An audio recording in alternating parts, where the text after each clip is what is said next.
कार्यक्रम सियासी संग्राम में आप सबों का स्वागत है और मैं हूं संतोष सिंह। और आज हम सियासी संग्राम में चर्चा कर रहे हैं कि निशाने पर नीतीश ही क्यों।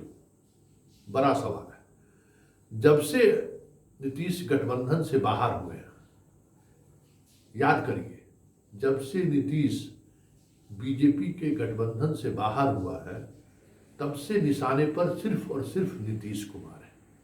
चाहे वो लालू के साथ आने की वजह से उन्हें जंगल राज की वापसी का उपाधि मिले, या फिर मुस्लिम परस्त होने की उपाधि मिले, या फिर लॉ एंड ऑर्डर के ड्रिल होने की उपाधि मिले, कानून के राज का मजाक उड़ाने की उपाधि मिले, भ्रष्टाचार को लेकर बड़ा उपाधि मिले। मतलब बिहार में जो कुछ भी घटित हो रहा है निशाने पर नीतीश है। आज रेल दुर्घटना के बाद भी नीतीश पर ही, निशाने पर नीतीश ही है। और ऐसा लग रहा है जैसे नीतीश पर निशाना साधने के कि कोई मौका मिले या ना मिले, मौका तलाश लेना है। तो जरा देखिए और फिर हम इस पर चर्चा करेंगे कि इसकी राजनीति क्या हो सकती है। तो जरा देखिए, दुर्घटना हुई बक्सर में, और रेल दुर्घटना के बाद चर्चा इस पे नहीं हो रही है कि दुर्घटना की वजह क्या है। अभी तक स्पष्ट नहीं हुआ है। सुशील मोदी जी ट्वीट करके बोले हैं कि थोड़ा तोड़ फोड़ की घटना पर भी जांच का दायरा होना चाहिए। मतलब अभी मस्जिद खोजने का सिलसिला जारी है। अगल बगल में मियाँ जी का गाँव या मस्जिद हो तो ढूंढो, क्योंकि अब नक्सली में वो बात नहीं रहा। नक्सली में वो आनंद नहीं, वो कह सकते हैं कि कंपन नहीं महसूस होगा जो मुसलमान वाले में कंपन महसूस होने लगता है। खैर, दुर्घटना हुई। क्यों दुर्घटना हुई, क्यों बार बार रेलवे में दुर्घटनाएं हो रही है, इस पर चर्चा नहीं हो रही है, ना इस पर कोई सवाल भी खड़ा कर रहा है। सवाल किस बात को लेकर हो रहा है, जरा ये सुनिए कि गिरिराज सिंह, प्रशांत किशोर के निशाने पर नीतीश है। ऐसा क्या कहा नीतीश जिससे गिरिराज सिंह इस हद तक पहुंच गए। और फिर क्या वाकई में मुख्यमंत्री इस तरीके की दुर्घटना के बाद घटनास्थल पर जाते रहे हैं? जितनी जिम्मेवारी मुख्यमंत्री की है उससे बड़ी जिम्मेवारी रेल मंत्री की है। क्या रेल मंत्री वहां पहुंचे हैं? क्या बहुत तरह के सवाल है, लेकिन सवाल यही है कि निशाने पर नीतीश के बाद। जरा पहले सुन लीजिए कि नीतीश क्या कह रहे हैं, उसके जवाब में गिरिराज क्या कह रहे हैं, और प्रशांत किशोर का क्या सवाल है। जरा पहले ये सुन लीजिए। लोगों ने वहां पर काम किया है। 4 का डेथ हो गया, 1 का रिश्ता यहाँ का है, बिहार वालों को देखकर बाहर का। और हम सब लोगों को मदद करने वाले हैं, आप जान लीजिए। हम सबको, उसके परिवार को 4-4 लाख देंगे, और जितने भी इंजर्ड हैं उन सब लोगों के लिए भी हम लोग 50,000 रुपया देने वाले हैं। अब बहुत दुखद है, उसके लिए जितना भी काम हालांकि है तो उनका घा बनवे। रेल का मामला है, लेकिन फिर भी जैसे ही पता चला है, रात में ही सारे अधिकारी जगह रहे, हमको भी सूचना दे दिया था। मुझे दुख हुआ बिहार के मुख्यमंत्री के ऊपर, जो उन्होंने जिस ढंग से वक्तव्य दिया है, ये मेरा काम नहीं है, ये तो रेल का है, दे देंगे। अरे खैराती मत बांटे नीतीश बाबू। आपको अभी बिहार शरीफ के मस्जिद में देने के लिए 1 करोड़ तो है।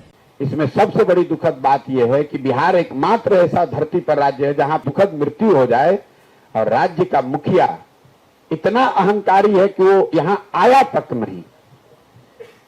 नहीं।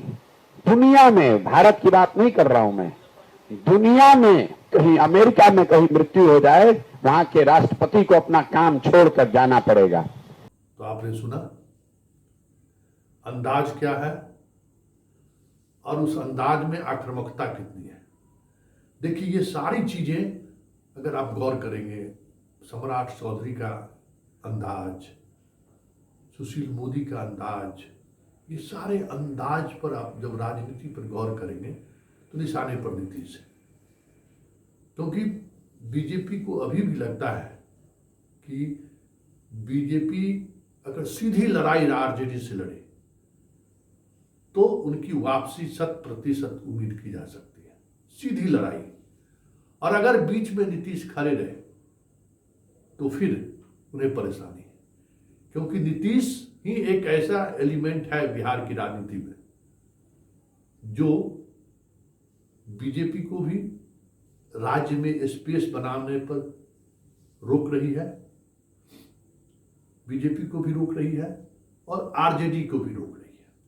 मतलब आरजेडी का जो जातिवादी राजनीति है, जिस जातिवादी राजनीति को वो बढ़ाना चाहते हैं जातीय सर्वेक्षण के सहारे, उसको भी नीतीश रोके हुए हैं। और बीजेपी का जो कॉमनल लाइन है उसको भी नीतीश रोके हुए हैं। तो आरजेडी की चर्चा फिर कभी, लेकिन नीतीश बीजेपी के निशाने पर क्यों है, ये चर्चा आज मौजूद है, क्योंकि नीतीश के बगैर हटे हुए बीजेपी के लिए कोई स्पेस इस राज्य में नहीं है। किसी भी तरह से कोशिश कर ले, कितनी भी कोशिश कर ले, सम्राट चौधरी जिस भाषा का इस्तेमाल वो कर रहे हैं, उस भाषा की आक्रामकता की वजह से बीजेपी के कार्यकर्ताओं में भले ही एक जोश आया, कुशवाहा को भले ये लगने लगा है कि हम भी मुख्यमंत्री बन सकते हैं, लेकिन व्यापक संदर्भ में कोई नया वोट बैंक बीजेपी के साथ जुड़ा है ऐसा दिख नहीं रहा है। नीतीश कुमार जिस वोट बैंक के सहारे आज भी बिहार की राजनीति में टिके हुए हैं, वो वोट बैंक आज भी आधी क्यों ना हो गई हो, फिर भी इतना भारी जरूर है कि बीजेपी की गुंजाइश नीतीश के रहते संभव नहीं है। और इस सत्य को अमित शाह भी समझ रहे हैं और मोदी भी समझ रहे हैं। ये संयोग नहीं है प्रशांत किशोर का इस तरीके से हमला होना, प्रशांत किशोर का बिहार के गांव गांव में घूमना ये संयोग नहीं है, ये एक प्रयोग है। वो प्रयोग जो प्रयोग विधानसभा चुनाव के दौरान चिराग के सहारे बिहार के लेबोरेटरी में किया गया था, नुकसान नीतीश को हुआ था। इस बार प्रशांत किशोर उस लेबोरेटरी के कैटेलिक एजेंट है, उत्प्रेरक तत्व। उनके सहारे बीजेपी उन चीजों को साधना चाहती है। हाल के दिनों में जो इन्होंने ब्रेक लिया है, कहा यह जा रहा है कि दिल्ली में इनकी अमित शाह से 3 बार मुलाकात हुई है। और बिहार 2024 को किस तरीके से साधना है, इसकी तैयारी में प्रशांत किशोर की क्या भूमिका हो सकती है, या प्रशांत किशोर के पास आंकड़ा है, डाटा है, कहां किस जाति के उम्मीदवारों को हमको खड़ा करना है जिससे महागठबंधन के वोट में 25-50 हजार की सेंधमारी लग सके। ये उनका रोड मैप है। इसलिए आक्रामकता नीतीश को लेकर है, क्योंकि उन्हें भी पता है कि लालू को साधना आसान है, कांग्रेस में तो कोई दम ही नहीं है। नीतीश को अभी भी साधना मुश्किल है। वोट परसेंट भले ही आज 12-14% उनके साथ नहीं हो, लेकिन जो भी वोट उनके साथ है, काम करने की वजह से जो भी चीजें लोगों तक पहुंच रही है, जो भी लाभान्वित वर्ग है बिहार में भी, वो नीतीश कुमार को आज भी उस तरीके से नहीं देख रहा है जिस तरीके से बीजेपी दिखाना चाहती है। वो वोटर आज भी, तुलना भी होती है तो कहीं न कहीं नीतीश उन पर भारी पड़ जाता है।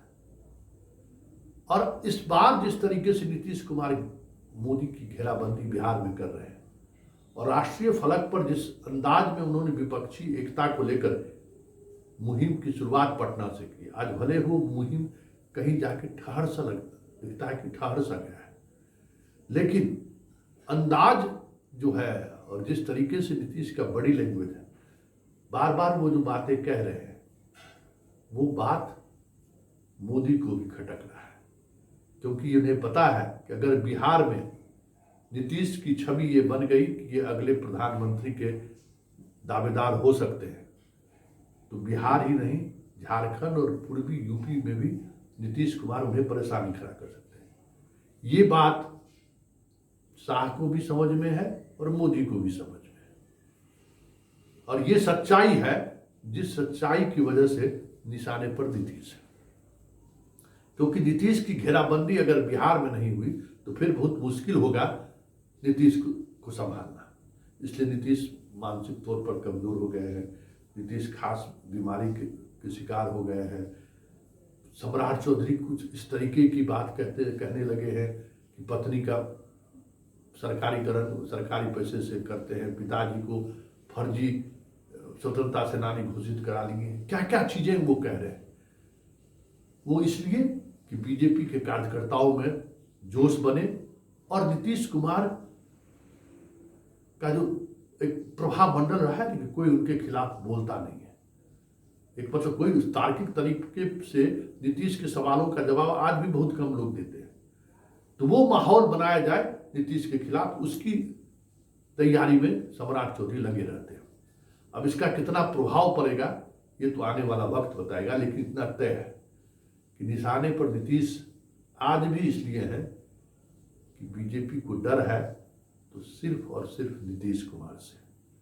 भले ही नीतीश कुमार का वोट प्रतिशत 31% नहीं है, वो 14 से 16% से भले ही आज 9 से 10% पर वो आ गए हैं। इसमें भी कोई ऐसा कुछ नहीं है, वोट में कमी हुई है, लेकिन इतना ही प्रतिशत बीजेपी की नींद हराम कर सकती है बिहार में, ये साफ दिख रहा है। इसलिए निशाने पर नीतीश।